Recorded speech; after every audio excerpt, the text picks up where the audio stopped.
5 бөлүм. Силердин араңарда бузуктук кылган адам бар экенин уктум. Ал өзүнүн өгөй энесин алып алыптыр.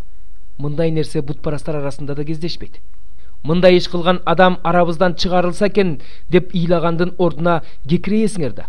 Араңарда болбосом да рухум силер менен, ошондуктан өзүмдү араңарда жүргөндөй эле сезип, мындай иш кылган адамга карата чечим чыгарып койдум. Теңирибиз Иса Машаяктын ысымынын урматына чогулганыңарда, рухум силердин араңарда. Теңирибиз Иса Машаяк келген күнү, Теңирибиз Иса Машаяктын күчү менен ал адамдын жаны куткарылып калыш үчүн, денеси кыйналыш үчүн аны шайтанга берип салгыла. Мактанаар жөнүңөр жок, бир аз эле ачыткы бүт камырды ачтаарын билбейсиңерби? Жаңы камыр болушуңар үчүн эски ачыткыдан арылгыла. Силер ачыткысыз камырсыңар, анткени Пасах козусу Машаяк биз үчүн курмандыкка чалынган.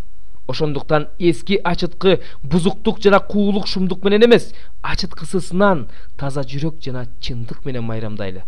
Мен силерге бузуктук кылуучулар менен мамилелешпегиле деп кат жазып жибергем.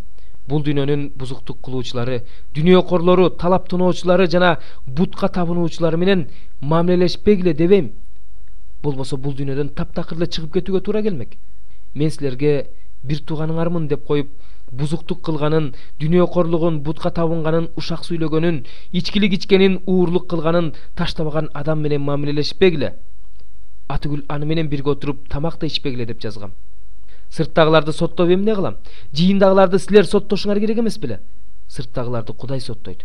Ошондуктан бузулган адамды араңардан чыгарып салгыла.